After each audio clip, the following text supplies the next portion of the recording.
ರತ್ನ education trust ನಿರೆಂಡು ನಡತೊಂದುಪ್ಪುನ Deralakatte Vidyaratna ಆಂಗ್ಲ ಮಾಧ್ಯಮ ಶಾಲೆಡ್ 75ನೇ ಸ್ವಾತಂತ್ರ್ಯೋತ್ಸವ ಅಮೃತ ಮಹೋತ್ಸವ ಆಚರಣೆಯಾಂಡು ಬೆಳ್ಮ ಪಂಚಾಯತ್ ವಟಾರಡು ಬೆಳ್ಮ ಗ್ರಾಮ ಪಂಚಾಯತ್ ಸದಸ್ಯರು ಅಬ್ದುಲ್ ರಜಾಕ್ ಸ್ವಾತಂತ್ರ್ಯ ಅಮೃತ ಮಹೋತ್ಸವ ಮೆರವಣಿಗೆಗೆ ಚಾಲನೆ ಕೊರಿಯರು. ಬೆಳ್ಮ ಗ್ರಾಮ ಪಂಚಾಯತ್ ಸದಸ್ಯರು ಇಬ್ರಾಹಿಂ, ಕಾರ್ಯದರ್ಶಿ ಶ್ರೀಮತಿ ವಾಣಿಶ್ರೀ, ಸಿಬ್ಬಂದಿಲು ಕಮಲ್, ನಿತಿನ್ ಇಂಚಿತಿ ಪ್ರಮುಖರು ಈ ಪೂರ್ತಿ ಒಟ್ಟುಗೆ ಇದ್ದರು. ಅವಿರ್ದು ಬೊಕ್ಕ ವಿದ್ಯಾರತ್ನ ಶಾಲೆ ಮುಟ್ಟ ಮೆರವಣಿಗೆ ನಡಪಾಯರು.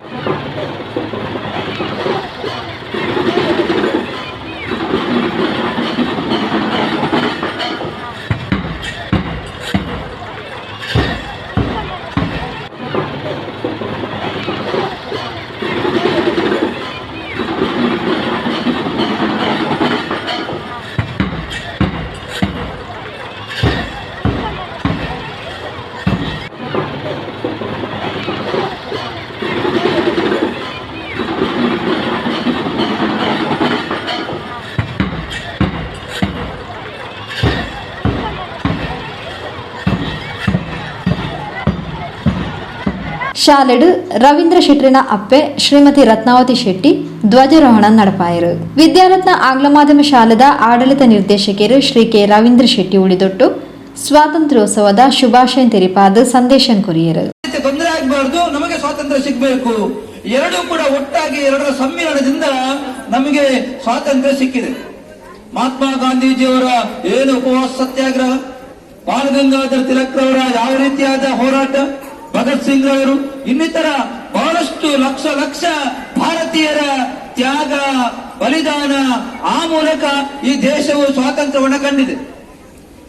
ಇದನ್ನ ನಾವು ನೆನಪಿಸುವಂತದ್ದು. ಇವತ್ತು ಮಹಾತ್ಮ ಗಾಂಧೀಜಿಯ ದಿನಾಚರಣೆ ನಾವು ಆಚರಣೆ ಮಾಡ್ತೀವಿ.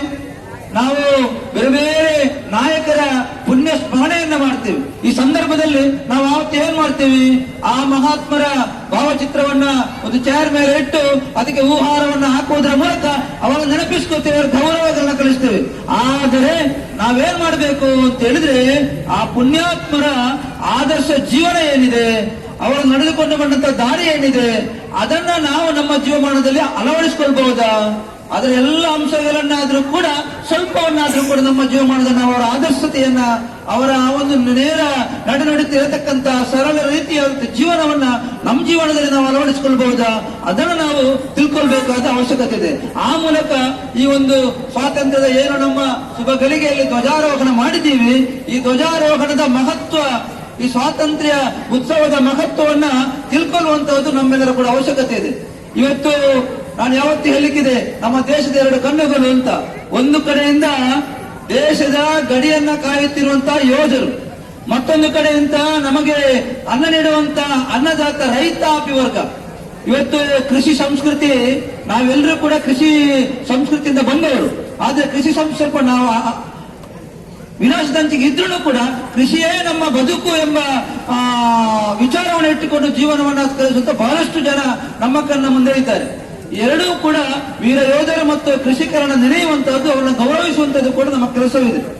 ಒಟ್ಟಿನಲ್ಲಿ ನಮ್ಮ ಮಕ್ಕಳು, ಇಷ್ಟು ಜನ ಮಕ್ಕಳು ಸೇರಿದ್ದಾರೆ. ಈ ಚಿಕ್ಕ ಮಕ್ಕಳಿಗೆ LKGಯಿಂದ ಹಿಡಿದು 10ನೇ ತರಗತಿಯ ಮಕ್ಕಳು ನಮ್ಮ ದೇಶದ ಬರತಕ್ಕಂತ ದಿನಗಳಲ್ಲಿ ನಮ್ಮ ದೇಶದ ಪ್ರಜೆಯಾಗಿ ಬಾಳಿ ಬದುಕತಕ್ಕಂತ ಮಕ್ಕಳು ಇವರು. ಈ ಮಕ್ಕಳಿಗೆ ನಾವು ಒಳ್ಳೆಯ ಒಂದು ನೈತಿಕ ಗುಣಮಟ್ಟದ ಮೌಲ್ಯಾಧಾರಿತ ಮಾನವೀಯ ಚಿಂತನೆ ಉಳ್ಳತಕ್ಕಂತ ಶಿಕ್ಷಣವನ್ನ ಕೊಟ್ಟಾಗ ಒಂದು ಸದೃಢವಾದ ಒಂದು ದೇಶವು ನಿರ್ಮಾಣ ಆಗಲಿಕ್ಕೆ ಮೆರವಣಿಗೆಯನ್ನ ಮಾಡಿದ್ವಿ.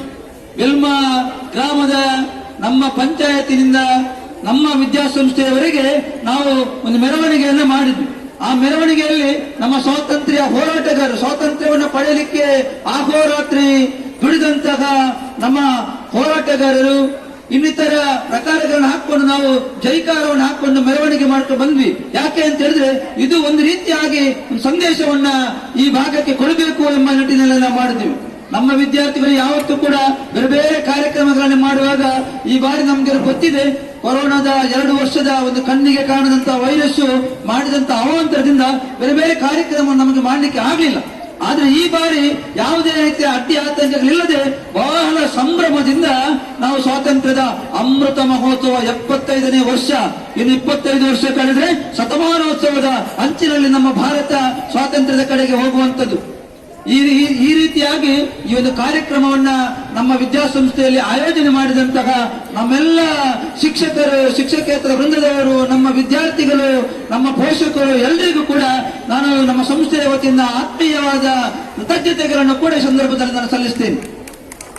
ಅದೇ ರೀತಿ ನಾನು ಆಗ ಹೇಳಿದಂತೆ ನಮ್ಮೆಲ್ಲ ಮಕ್ಕಳು ನಾನು ಯಾವತ್ತೂ ಕೂಡ ನಮ್ಮ ಶಾಲೆಗಳ ಅವಧಿಗಳಲ್ಲಿ ಹೇಳ್ತೀನಿ, ನಮಗೆ ದೇಶ ಪ್ರೇಮ ಬೇಕು, ಭಾರತ್ ಮಾತಾ ಕಿ ಜೈ, ಭಾರತ್ ಮಾತಾ ಕಿ ಜೈ ಈ ರೀತಿಯಾದ ಉದ್ಗಾರವನ್ನು ತಗೊಂಡಾಗ ಒಂದು ರೀತಿಯಾದ ರೋಮಾಂಚನ ಆಗುವಂಥದ್ದು. ಯಾಕೆ ಅಂತಂದ್ರೆ ಪವಿತ್ರ ಭೂಮಿ ಭಾರತ ಮಾತೆ ನಮಗೆ ಜನ್ಮ ಕೊಟ್ಟಂತಹ ಒಂದು ಪುಣ್ಯ ಭೂಮಿ.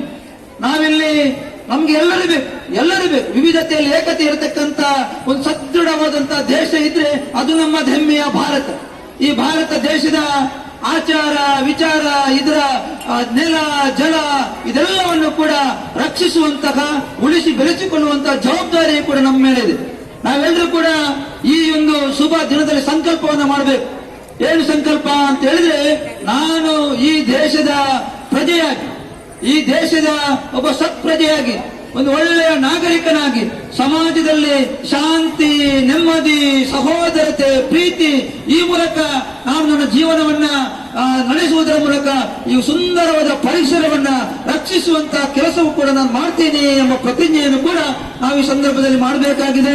ವಿದ್ಯಾರತ್ನ ಆಂಗ್ಲ ಮಾಧ್ಯಮ ಶಾಲೆದ ಕಾರ್ಯದರ್ಶಿ Shrimati Soumya R Shetty, Deralakatte rotary club ಅಧ್ಯಕ್ಷರು ಸೀತಾ ಲಕ್ಷ್ಮಿ, ದಕ್ಷಿಣ ಕನ್ನಡ ಜಿಲ್ಲಾ ಅಲೆಮಾರಿ ಅರೆ ಅಲೆಮಾರಿ ಸಲಹಾ ಸಮಿತಿ ಸದಸ್ಯರು ಅನಂತಕೃಷ್ಣ ಯಾದವ್, ಇಂಚಿತಿ ಪ್ರಮುಖರು ಕಾರ್ಯಕ್ರಮದ ಪಾಲ್ಪಡೆದಿದ್ದರು.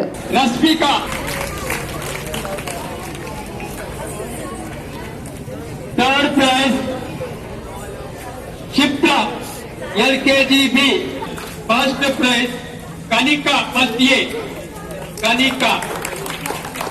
ಅವಿರ್ದ ಬೊಕ್ಕ ಸಾಂಸ್ಕೃತಿಕ ಕಾರ್ಯಕ್ರಮ ನಡೆತಂಡು.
लोगों को काफी समय लगता है। दोस्तों, ये दिन हम उन महान स्वतंत्रता सेनानियों का त्याग बलिदान की भी याद दिलाती है, जिन्होंने बड़ी बड़ी कुर्बानियों देकर भारत माता की बढ़ेगी।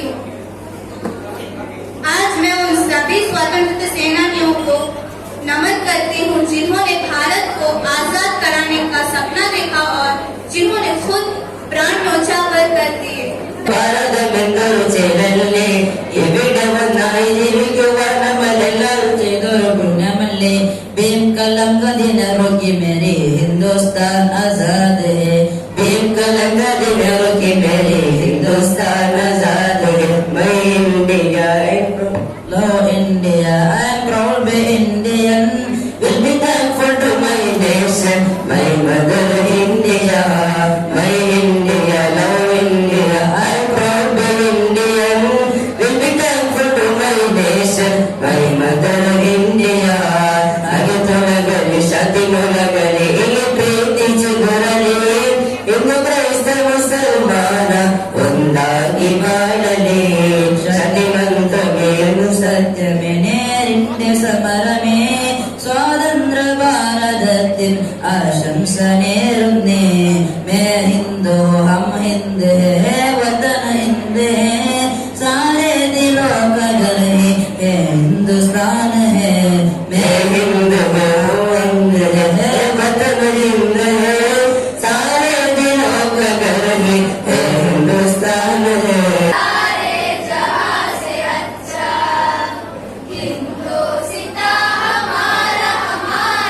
Independence Day to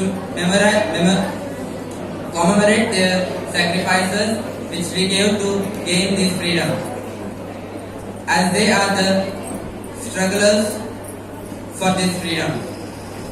The hoisting of flag is very popular on this day, but as the citizens of India, we should not consider this day as for only hoisting the flags and distributing the sweets. Summing up, this is the day when we show the world how we got the freedom from the grips of the British. This is the day when we make aware our new generation about our struggle of the freedom fighters. The day when we recall how freedom has changed in India. ಪ್ರಾರಂಭವಾಯಿತು. ಮುಂದೆ ಅನೇಕ ಹೋರಾಟಗಳು ನಡೆದವು. ಈ ಹೋರಾಟದಲ್ಲಿ ಹಲವಾರು ಮಹಾನ್ ನಾಯಕರು ತಮ್ಮ ಪ್ರಾಣವನ್ನು ಕಳೆದುಕೊಂಡಿದ್ದಾರೆ. ಲಾಲಾ ಲಜಪತ್ ರಾಯ್, ಭಗತ್ ಸಿಂಗ್, ನೇತಾಜಿ, ಸುಭಾಷ್ ಚಂದ್ರ ಬೋಸ್ ಇಂತಹ ಹಲವಾರು ಮಹಾನ್ ನಾಯಕರು ಹೋರಾಟ ಬಿಗಿದರು. ಕೊನೆಗೆ 1947 ಆಗಸ್ಟ್ 15ರಂದು ನಮಗೆ ಸ್ವಾತಂತ್ರ್ಯ ಸಿಕ್ಕಿತು. ಈ ಸ್ವಾತಂತ್ರ್ಯ ನಮಗೆ ಸ್ವಾತಂತ್ರ್ಯ ತಂದುಕೊಡಲು ಹಲವಾರು ಮಹನೀಯರು ಶ್ರಮಪಟ್ಟಿದ್ದಾರೆ. ಹಲವಾರು ತಮ್ಮ ಪ್ರಾಣವನ್ನು ಕಳೆದುಕೊಂಡಿದ್ದಾರೆ. ಶ್ರೀ ರವಿಕುಮಾರ್ ಕೋಡಿ ಎತ್ಕೊಂದು ಸ್ವಾತಂತ್ರ್ಯಗೂ ಹೋರಾಟ ಮಲ್ತಿನಕ್ಲೆನ ನೆಂಪು ಮಲ್ತೊಂಡೇರು. ಈ ಒಂದು ಸ್ವಾತಂತ್ರ್ಯಕ್ಕಾಗಿ ಸೌಮ್ಯವಾದಿಗಳು, ಅದೇ ರೀತಿಯಾಗಿ ತೀವ್ರಗಾಮಿಗಳು ಎರಡು ರೀತಿಯಲ್ಲಿ ಹೋರಾಡಿದ್ದಾರೆ. ಈ ಮಂದಗಾಮಿಗಳು ಹೇಳುವುದಾದರೆ ನಮ್ಮ ರಾಷ್ಟ್ರಪಿತ ಮಹಾತ್ಮ ಗಾಂಧೀಜಿಯವರು, ಅದೇ ರೀತಿಯಾಗಿ ಜವಾಹರ್ಲಾಲ್ ನೆಹರು ಅವರು, ಗೋಪಾಲಕೃಷ್ಣ ಗೋಖಲೆ ಅವರು, ಮುಖ್ಯವಾಗಿ ನಮ್ಮ ನೇತಾಜಿ ಸುಭಾಷ್ ಚಂದ್ರ ಬೋಸರು ಆಜಾದ್ ಹಿಂದ್ ಫೌಜನ್ನು ಸ್ಥಾಪನೆ ಮಾಡಿಕೊಂಡು ನನಗೆ ನೀವು ರಕ್ತವನ್ನು ಕೊಡಿ, ನಾನು ನಿಮಗೆ ಸ್ವಾತಂತ್ರ್ಯವನ್ನು ಕೊಡುತ್ತೇನೆ ಎಂದು ಗುಡುಗಿದಂತಹ ನೇತಾಜಿಯವರು, ಅದೇ ರೀತಿಯಾಗಿ ತಮ್ಮ ಎಳವೆಯಲ್ಲಿಯೇ ಗಲ್ಲು ಶಿಕ್ಷೆಯನ್ನು ಅನುಭವಿಸಿದಂತಹ ಕ್ರಾಂತಿಕಾರಿ ಭಗತ್ ಸಿಂಗರು, ಅದೇ ರೀತಿಯಾಗಿ ಸ್ವರಾಜ್ಯವೇ ನನ್ನ ಜನ್ಮಸಿದ್ಧ ಹಕ್ಕನ್ನು ಪಡೆಯೇ ತೀರುತ್ತೇನೆ ಎಂದು ಸಾರಿದಂತಹ ಲೋಕಮಾನ್ಯ ಬಾಲಗಂಗಾಧರ ತಿಲಕರವರು ಮರಾಠ ಕೇಸರಿ, ಅದೇ ರೀತಿಯಾಗಿ ಪಂಜಾಬ್ ಕೇಸರಿ ಲಾಲಾ ಲಜಪತ್ ರಾಯರು, ಬಿಪಿನ್ ಚಂದ್ರ ಪಾಲರು, ಲಾಲಾ ಪಾಲ ಅಂತ ಹೇಳ್ತೇವೆ. ಅದೇ ರೀತಿಯಾಗಿ ಈ ತನ್ನ ಮಗುವನ್ನು ಕಟ್ಟಿಕೊಂಡು ಹೋರಾಡಿದಂತಹ ಝಾನ್ಸಿ ರಾಣಿ ಲಕ್ಷ್ಮೀಬಾಯಿಯವರು, ಅದೇ ರೀತಿಯಾಗಿ ಕಿತ್ತೂರನ್ನು ಸ್ವತಂತ್ರಗೊಳಿಸಬೇಕೆಂತ ಹೋರಾಡಿದ ವೀರ ರಾಣಿ ಚೆನ್ನಮ್ಮ. ತಸ್ಲಿಮಾ ನಿರೂಪಣೆ ಮಲ್ತೇರು.